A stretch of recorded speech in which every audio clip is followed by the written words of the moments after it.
Picture this. You live in a quiet suburban neighborhood in Wichita, Kansas. Nice street. Friendly people. Low crime. Your neighbor is a tall, slightly awkward man named Dennis. He mows his lawn every weekend without fail. He attends Christ Lutheran Church every single Sunday, and not only attends, but is actually the president of the congregation. He works as a compliance officer for the city, the guy who shows up to make sure your grass isn't too long and your dogs are properly licensed. He is, by every measurable standard, the most boring man on your street. What you don't know, what nobody knows, is that Dennis Rader is BTK. Bind, torture, kill. And he has been living among perfectly normal, unsuspecting people like you for over 30 years. Let's start from the beginning because the beginning is somehow the most disturbing part. Dennis Rader was born in Pittsburgh, Kansas on March 9, 1945. He grew up in a normal working-class family, went to school, served in the Air Force, got married, had 2 kids, got a job, bought a house, joined a church. On paper, his life reads like the most aggressively average American story ever written. But underneath that perfectly ordinary surface, something was very, very wrong. Rader later told investigators that he had violent sexual fantasies from a very young age, fantasies he called his Factor X. He couldn't explain where they came from. He couldn't control them. And instead of seeking help, he fed them. Quietly.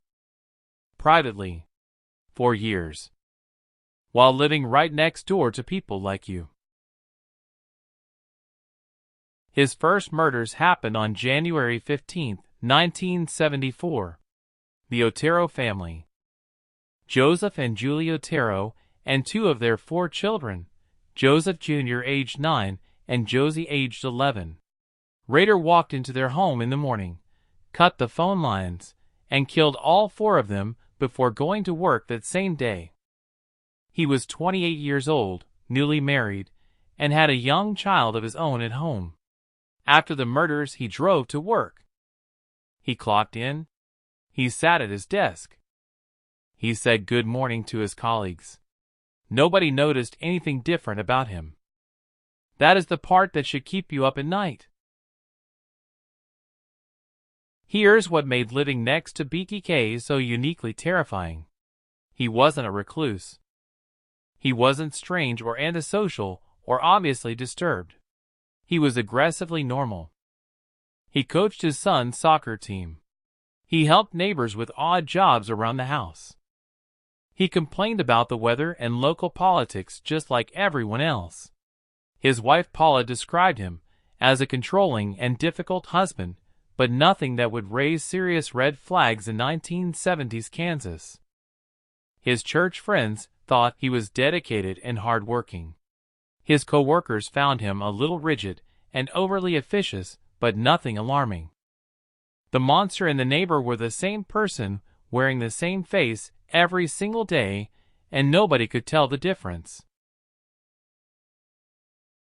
Between 1974 and 1991, Rader killed 10 people in and around Wichita. Catherine Bright in 1974. Shirley Vian in 1977. Nancy Fox in 1977. Maureen Hedge in 1985, who was actually his own neighbor on the same street. Vicki Wegerle in 1986.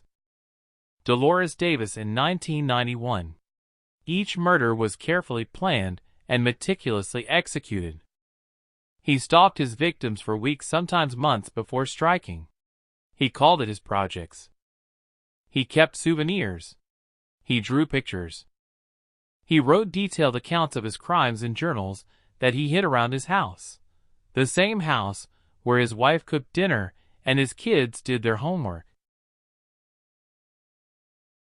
Now here is the part of the story where BTK essentially becomes his own worst enemy.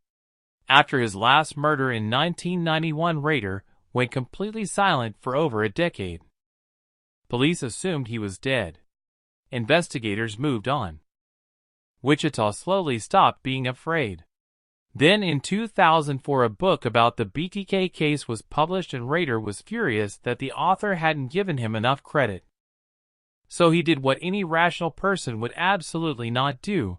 He started sending letters to the police again, taunting them, correcting their facts, demanding recognition.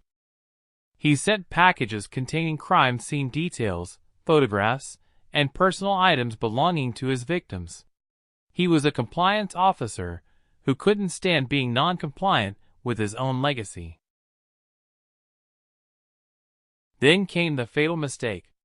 In 2005, Rader sent police a floppy disk, yes, an actual floppy disk, containing a message. Before sending it, he made the extraordinary decision to delete a document from the disk without properly wiping the metadata. Forensic investigators recovered the deleted file and found it had been last edited by someone named Dennis at Christ Lutheran Church. They cross-referenced that with their suspect list.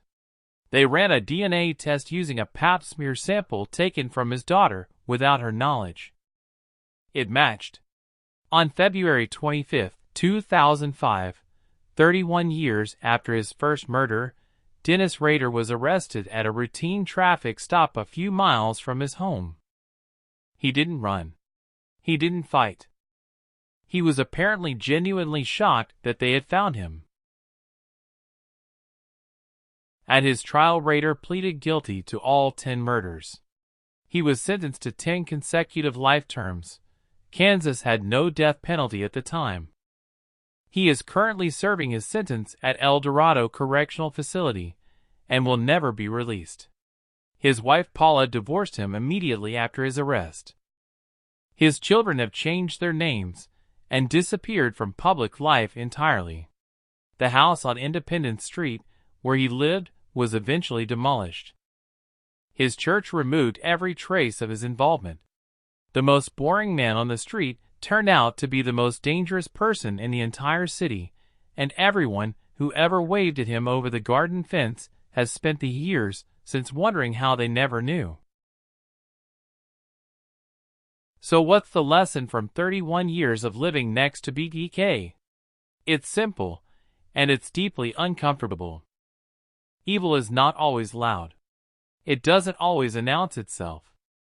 Sometimes it mows its lawn on Sunday mornings and complains about your parking and reminds you to renew your dog's license. Sometimes the most dangerous person you'll ever encounter is the one you wave at every single morning on the way to work. Sleep well.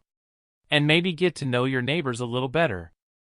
Or actually, given everything we just discussed, maybe don't. If you survived this video without checking your locks at least once, then you are built different. Subscribe to Stick and Sinister. New video every week, each one more unsettling than the last. I'll see you in the next one.